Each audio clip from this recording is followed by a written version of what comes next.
Maraming salamat, Father Paking, at maraming salamat sa kay Sir Victor and sa kay Sir Jess. And of course, mga kasamahan,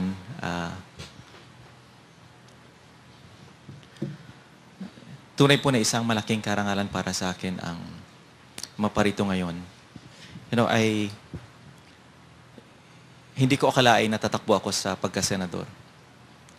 Nag-decide ako lang nung last day lang, December 1, after Noy Noy talked to me, lunchtime. Although nimbitahan ako mga 20 days before that, but I had a lot of reservations in my heart kung gusto ko ba talaga tumakbo o hindi. So nag-decide ako na tumakbo doon lang sa last day ng filing ng COC after na kinusap ako ni Noy Noy. Since then, since December 1, I have been praying almost every night. Sabi ko, Lord, send me the right, beautiful people who can help me in this journey. And I really would like to believe that Sir Victor, Sir Jess, and si Father Paking are among the wonderful people that God sent my way to help me in this journey. Ang istorya ko po, marahil kapareho ng istorya ninyo. Galing ako sa isang mahirap na pamilya, maniwala kasi hindi, pinanganak ako sa bundok. Sa isang bundok sa Kabankalan, ang father ko high school lang natapos. Ang mother ko, guro, buong buhay niya, grade 2, public school teacher, kung saan saang barangay, baryo ng Kabankalan. Nung hindi pa syudad yung Kabankalan. 8 kaming magkakapatid. Public school lahat ang pinag-aralan namin. But there was a time na naghiwalay yung parents ko dahil away sila ng away. At eventually, naghiwalay sila for a long time. At nagkawatak-watak yung pamilya namin. May isa akong kapatid na nagtrabaho bilang house servant sa Bacolod City. May isa akong kapatid na babae na nagtrabaho sa Japan late 1980s and early 1990s. Hindi ko na tinanong kung alam yung trabaho niya, pero siya yung sumuporta sa akin habang nasa kolehiyo ako. Sa aming magkakapatid, dahil sa kahirapan po, 2 hindi nakatapos sa kolehiyo. Ako, pinalad lang ako, nakakuha ng scholarship. Una sa PMA, tapos sa UP Diliman.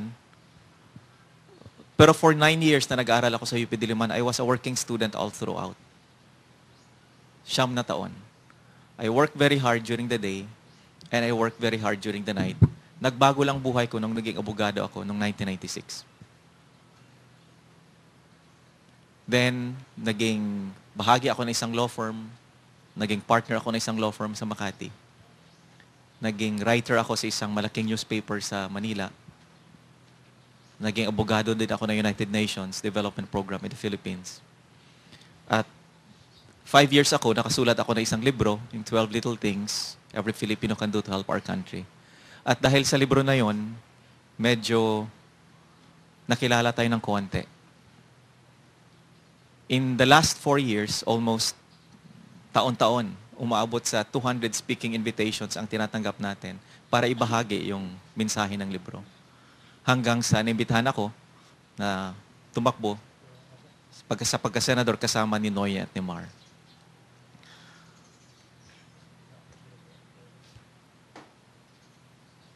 10 years ago, muntik na ako umalis ng Pilipinas. Dahil nagkaroon ako ng oportunidad na magtrabaho sa Amerika, kasama ng buong pamilya ko. Pero pinag-isipan ko, sabi ko, aalis ba ako ng bansa? Tinignan ko yung mga kapatid ko na maraming mahirap, tsaka mga pamangkin ko na susuporta namin ng asawa ko. Sabi ko, hindi ko maatim na iwanan. So nag-decide talaga kami mag-asawa na dito na tayo. Ang paniniwala ko po sa buhay ganito. Ang dahilan po kung bakit Pilipino si Father Paking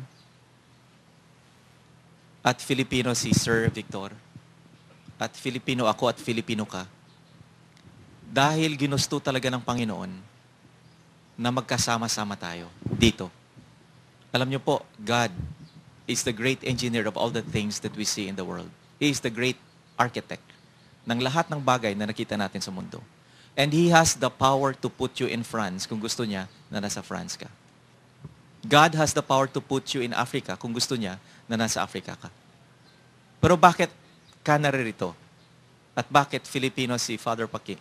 At Filipino ako at Filipino ka? Dahil ginusto talaga ng Panginoon na magkasama-sama tayo. Ang ibig sabihin po, sa mata ng Panginoon, iisang pamilya lang tayo. Iisang pamilya lang Pilipino.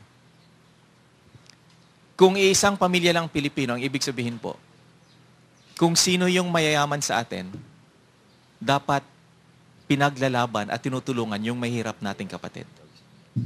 At kung sino yung mas sa atin, dapat ginagamit yung lakas para tulungan yung mahina nating kapatid.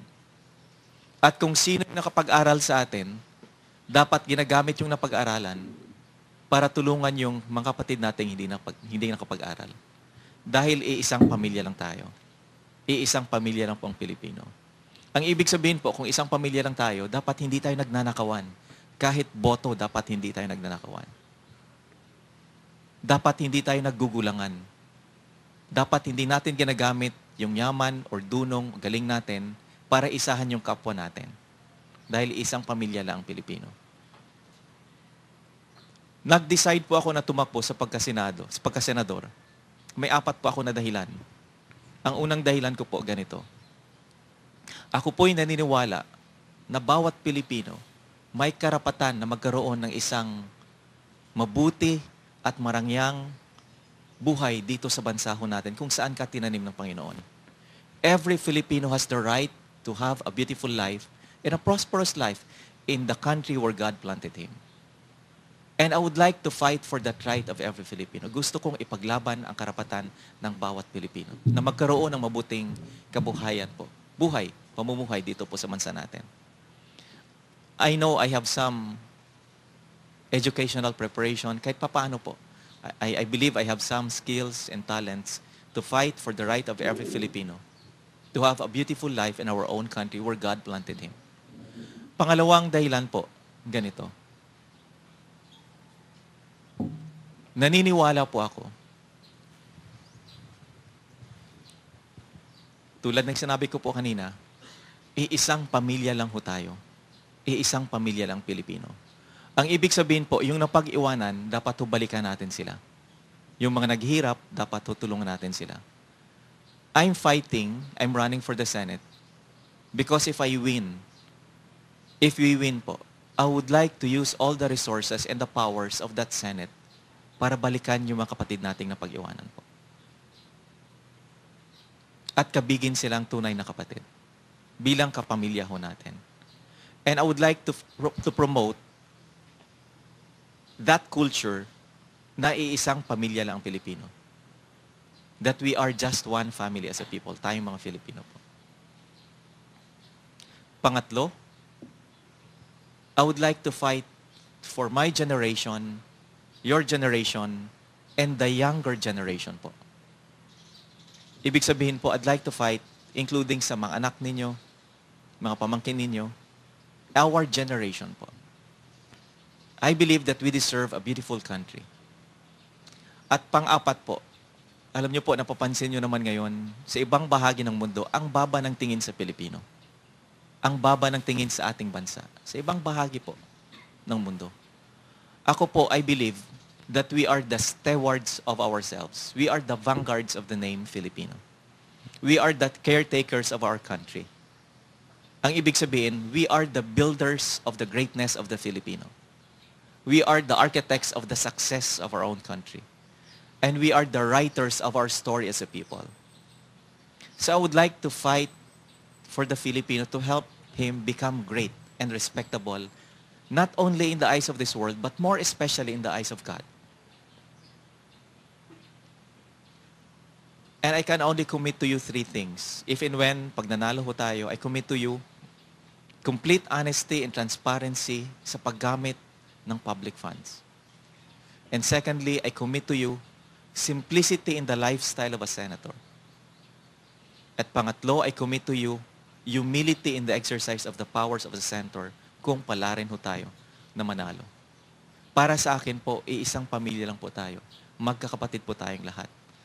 I offer to you my sincerity at maraming salamat po sa inyo.